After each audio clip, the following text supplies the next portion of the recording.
Sourate 31, Luqman.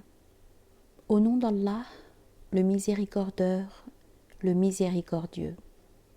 Alif, Lam, Mim. Ceux-ci sont les versets du livre précis.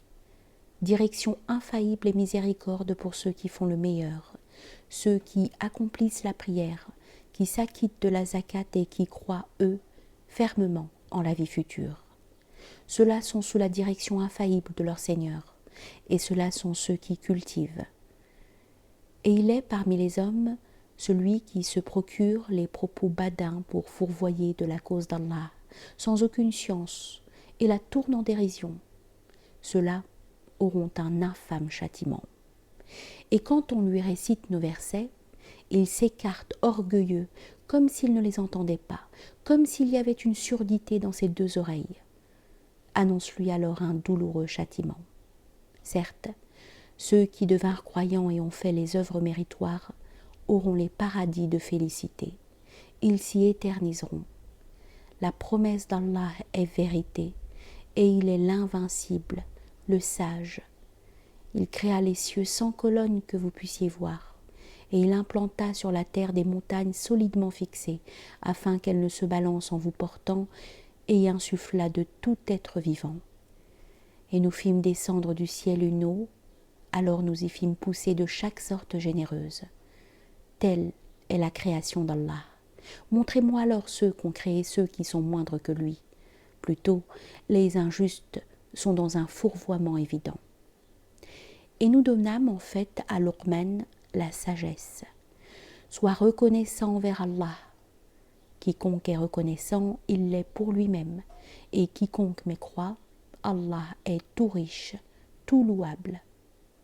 Et lorsque Luqman dit à son fils en l'exhortant « Ô mon fils, n'associe rien à Allah, le polythéisme est une immense injustice. » Et nous recommandâmes à l'homme ses pères et mères. Sa mère le porta faiblesse sur faiblesse, et son sevrage est après 2 ans. Sois donc reconnaissant envers moi et envers tes pères et mères. C'est vers moi le devenir. Et s'il te pousse à ce que tu m'associes ce dont tu n'as aucune science, ne leur obéis donc pas, et tiens leur compagnie dans le monde avec bienveillance, et suis la voie de celui qui revint vers moi. Ensuite, c'est vers moi votre retour. Alors je vous informerai de ce que vous faisiez. Ô mon fils, même si c'était du poids d'une graine de sénévé, fût-elle alors dans un roc ou dans les cieux ou en la terre, Allah la ramène. Certes, Allah est affable, omniconnaissant. Ô mon fils, accomplis la prière, commande le bon usage, interdis ce qui est répréhensible, et patiente face à ce qui t'atteint. Cela est vraiment de la haute détermination. Et ne méprise pas les gens, et ne marche pas sur la terre avec impudence. Certes, Allah n'aime pas tout présomptueux, fier. Et modère ta marche, et baisse de ta voix, car la plus odieuse des voix est sûrement la voix des ânes. N'avez-vous donc pas vu qu'Allah vous a assujetti ce qui est dans les cieux et ce qui est en la terre, et qu'il vous combla de ses grâces apparentes et cachées?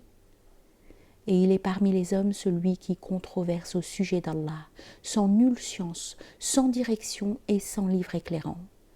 Et si on leur dit « Suivez ce qu'Allah révéla », ils disent « Au contraire, nous suivrons ce que nous avons trouvé que nos ancêtres suivent », même si Satan les incitait au châtiment du feu embrasé. Et quiconque se remet à Allah en ayant fait le meilleur, il s'est cramponné en fait à l'anse solide, et c'est à Allah que revient l'issue de toute chose. Et quiconque mécroit, que sa mécréance ne t'afflige pas, c'est vers nous leur retour, alors nous les informerons de ce qu'ils ont fait. Certes, Allah est tout scient de l'essence des pensées.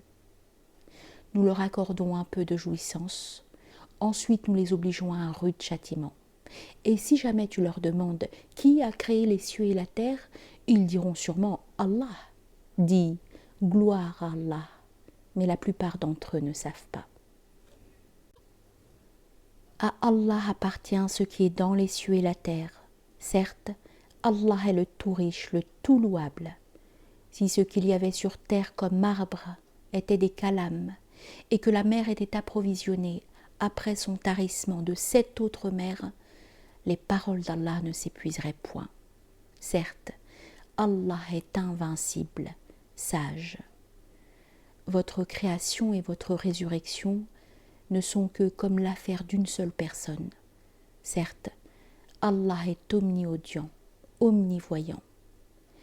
N'as-tu donc pas vu qu'Allah fait pénétrer la nuit dans le jour et fait pénétrer le jour dans la nuit et a assujetti le soleil et la lune, chacun d'eux vogue jusqu'à un terme fixé, et qu'Allah est omniconnaissant de ce que vous faites? Cela en raison de ce qu'Allah est lui le vrai, et ce que vous invoquez à l'exclusion de lui est le faux, et qu'Allah est lui le tout haut, le tout grand. N'as-tu donc pas vu que les navires voguent sur la mer par la grâce d'Allah, afin qu'il vous fasse voir de ses signes? Certes, il y a en cela des signes pour chaque constant en persévérance, constant en reconnaissance. Et si des vagues les couvrent comme des ombres, ils invoquent Allah de tout leur cœur, et quand il les a sauvés vers le rivage, il en est parmi eux qui s'attiédissent.